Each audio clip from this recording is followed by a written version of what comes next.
What's up, guys? It's your girl Naggy85, Psycho Sister, Angie Cakes, Angie Marie, Angie Bob, Angie Botner, Auntie M. However you know me, you know me. As you can tell that my scenery is a little bit different in the background. You'll see that my family is up there fishing. Dalton and Mom are over there with Lena, and I decided that I would still do a vlog even though I am camping. So, what I'm gonna do today, so I've got my notebook with my notes. I'm a little more prepared this time. But what I'm gonna do today is, anybody who's followed me long enough knows that I had this great idea when I turned 30 that I would do my dirty 30s, where I'd lose 30 pounds in a year and it would be absolutely epic. It didn't happen the year I turned 30. In fact, it didn't happen the year I turned 31. But I did lose probably about 20, 25 pounds last year. And now that I'm 32, I am now 66 pounds down as of before I came on this camp trip. So I'm losing a lot of weight. Anybody who has followed me on any of my social medias, I appreciate the support, the kind words, and everything. It's been a long, hard battle. I mean, trust me, you only get to see a glimpse of what I allow you to see. And I gotta stop saying that word. And I actually have a follower, named Holly, who has been a friend of mine since, oh my goodness, I'm pretty sure I was in high school when I started hanging out with Holly. And I haven't seen her very much for a while, but she is still super awesome. And she actually requested on my Facebook that I answer a couple questions because she's following me and she's excited for my success as well. So I genuinely, first of all, thank you very much for following and for your questions. Sometimes it's hard to come up with things to do my videos about, but since I know people are watching, I want to keep doing them. So, along with my I'm Enough series, which I know everybody knows I do every Wednesday, so tomorrow I'll have a new I'm Enough video for you, hopefully, because tomorrow's the day that we're leaving. And I'll have to pack and all that stuff, but I'll try to get up early enough or maybe record one tonight so that I can do it. Sorry, there's kids over there like screaming and stuff, so I can't control them. Anyways, so Dirty 30, I'm now 66 pounds down. I'm 1 pound away from my goal when I left. And my next goal will be 20 goals, and we'll do 20 until my next birthday, which will be 20 every like 2 or 3 months, which will be great. With the reintroduction of my Dirty 30s, the first thing that Holly had asked about is my cravings. Do I still get them? How often are they? Are they as bad? When do I ever binge, and do I get a weight gain because of the binging? How often do I cheat, and how bad do you cheat? So these are all really, really great questions, and they're things that I haven't like just willingly put out there because I don't know. I didn't know how much everybody would want to know. I wasn't really sure what to do. So things like this is really great because it gives me something to talk about, and I like talking. So first of all, as you're about to see, if I can get this open, is I do cheat.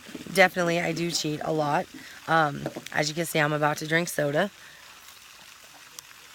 Just soda, no alcoholic beverages this time. But here's the key with the soda. I brought a case of soda for the 5 days that we're here.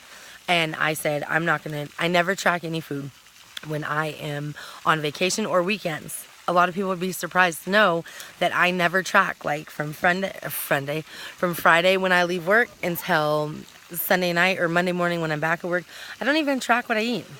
I'll log my fitness or things that I do just because I like to see my fit points up. But I don't even track what I eat. Now here's the key. When I get the cravings, because I do. I mean, for example, one time, I think it was about a week ago, I really, really, really wanted Dick's. I wanted nothing more than Dick's hamburger. Nasty guys watching this, stop it.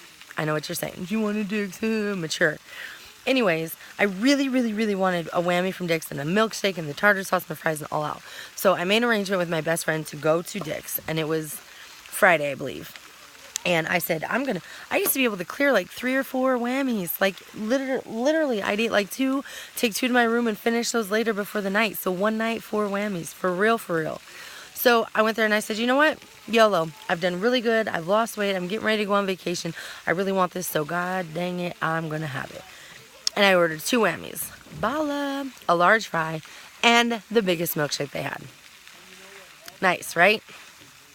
Wrong. Here's what happened. Realistically, I ate about 1/4 of the fries, about half of my first whammy, and about half of my milkshake. And then guess what happened? My stomach started hurting. Yep. So I have officially killed the super fat kid in me because I cannot devour food as I used to, which is actually a good thing for me because now that's going to make it so next time I have a craving that I'll just be like, nah, it's going to make me sick. There are times like at work that people will bring in donuts. That's the worst for me because they're so easy to just like grab it and eat it and it's gone and you're good. And they bring them all the time. Like nobody ever thinks to bring fruit trays or vegetable trays or whatever. That's why number one, I'm prepared. I always have my protein shakes. I always have an extra lunch or two, like which usually consists of Tyson. I get the Tyson frozen. I know it's bad because it's processed, but I get the Tyson frozen chicken breast and then some sort of vegetables. So at the very least, if I get that, you know, I'm really, really hungry, I can just go grab it. But when these donuts come in and everybody says, oh, Angie, just have one. It'll be okay. Because I've lost so much weight and they're seeing me do good. My thought is it worth it? Is eating that one donut, which, you know what, you guys are right. It's not going to hurt terribly, but it will hurt. And then if I say, okay, I'm going to Dick's with my best friend, and then on Monday I'm going to eat the donuts they bring, and then on Tuesday, well, I've already fallen off the wagon, so I might as well. That's how you get in trouble. So the biggest key with cravings is making sure that you're prepared. If one thing that I found when I get the craving for something like really, really sweet, what I found works great is pineapple. Strawberries are pretty good, but pineapples are my favorite. I will instantly go to like a fruit or something. If the craving is like super, super, super bad and like I really like, that's all I can think about and that's what it, you know, I just really want it, then I'll have it. And that's it. And I don't get guilty about it. I don't feel like I'm doing anything bad or wrong because everybody's allowed to not make mistakes. Everybody's allowed some allowance. And if you deny yourself, if you say, okay, you know what, I'm not going to drink soda ever again, and then you don't drink soda and you're drinking water all the time and that craving comes up and you don't let yourself have it, you're just going to find yourself thinking, I mean, like a heroin addict, you're like, damn, I really want this. I really, really want this. So usually if I want a soda, I'm going to grab a can and I'm going to drink it. Now, if I find myself getting to a situation where, which I did when I first started, I had a case of soda in my room. I even had it budgeted on Weight Watchers for how many points it would cost me to have one soda a night. Cool. Well, then Friday would come. I don't track my points. I'd have one soda, maybe two, maybe three, maybe four. And I realized that as long as it's there, I'm going to drink it. So what I did is I took my last couple downstairs to the downstairs fridge and I said, now, if you really, really, really want that soda, you're going to go downstairs and get it. Guess how many times I went downstairs to get soda? Nope, not once. If I went downstairs, I was getting ice water because that's what's good for me. The biggest thing with the cravings, the biggest thing with the setbacks to remember is it's okay to allow yourself some wiggle room. It's okay to say, you know what? Today I went out to lunch with, you know, one of my friends. Or I went to Red Robin one time and I ate the chicken teriyaki burger and the french fries and everything. But what I did is I made sure that I doubled my fit points. I didn't do it that day because obviously working and then going out with my friend, I didn't have time. But the next day I made sure that I had at least enough to double the amount of points for that day. And that's the big key, is to make sure to stay active. This Fitbit, this Alta that my parents got me for Christmas is absolutely a lifesaver because it keeps me on track. That teamed with the Weight Watchers, I can track, it not only syncs with this, but I can also track if I do other activities. So that's super helpful. How often do you cheat and how bad do you cheat? I cheat often. Probably I'd say once a week, maybe twice. Where I was going with the not tracking on the weekends, what I find myself doing or camping is, for example, the first night we were here, we had hamburger and hot dogs. And I didn't get the bun. I just, you know, by habit, by choice, I just didn't eat the bun. I just got the hamburger and the hot dog and that's it. Maybe a little macaroni salad or whatever. So I'm not completely cutting out like all the carbs, but all those little movements, like all those little things are going to make a lifetime of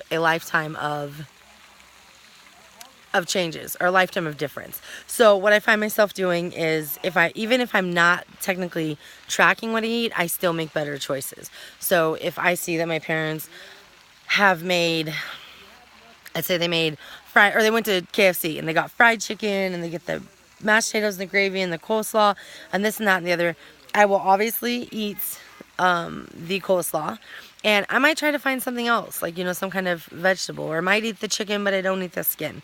Like, it's all about what works for you. I don't have any set, like, I will never ever eat this, or I will never ever eat that, or I, you know, don't allow myself that. I just kind of go with the flow. The biggest key is the progress. Now, there have been a couple weeks that I experienced a weight gain, but it's never been more than 2 pounds since January, and it's never continuous. So I might have one week where I, you know, a setback 2 pounds. I think that's the highest. I might have. I lie. There was a point where I was going out to eat a whole bunch. That's when I attempted to date, which, by the way, is not working with me right now, because any time that I give to other relationships or things like that, I take away from myself. So when I attempted to date, the dude I was with, he wanted to go out to eat all the time, which was great because, like, he paid, and what girl doesn't like free food? But at the same note, it was really rough on me because I gained, like, I don't even know. It must have been like 8 pounds. So I guess I lied. It's about 8 pounds.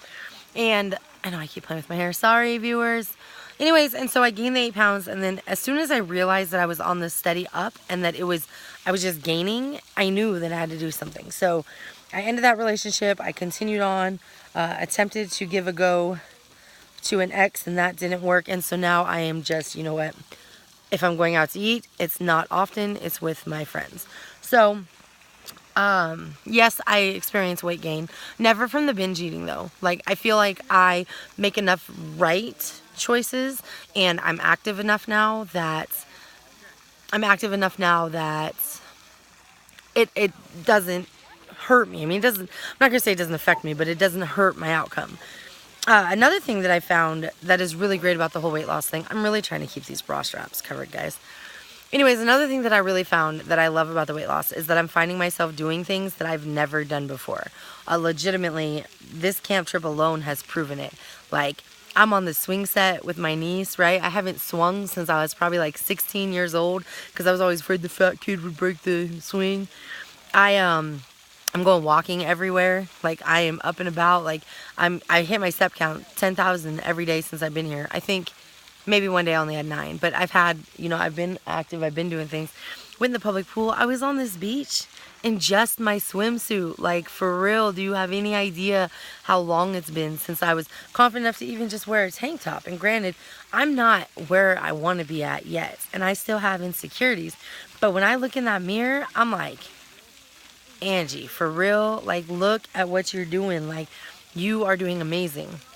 And with that, the more I move, or the more I lose, and the more I motivate myself, the more I can do. I even climbed up on the swing set with my niece today. Like, I was going down the slide like a damn 7-year-old. And like, yeah, it was tough and it winded me and whatever, but I did it, and that's the point.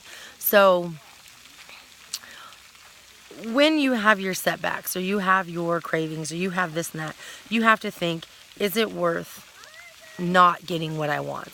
If I eat this ding dong, is it worth not being able to swing with my niece, or not being able to go up the playground with my niece? Is it worth it? And sometimes it is, you know, and that, there's nothing to be guilty about. Sometimes you've had a shit day, you've had boyfriend problems, you've had whatever going on, and it's okay. So with that being said, I'm going to go hang out with my family and stuff. Holly, if you have any other questions, or anybody else, please feel free to hit me up on Facebook, Instagram, Twitter. Sorry if I rambled. I had some notes, but I think I kind of off task. So anyways, until next time, I'll catch you on the flip side. One more look at my family. Looks like Clayton and Dalton are way over there. Leslie and them. Yep, so with that being said, my family, I'll catch you on the flip side.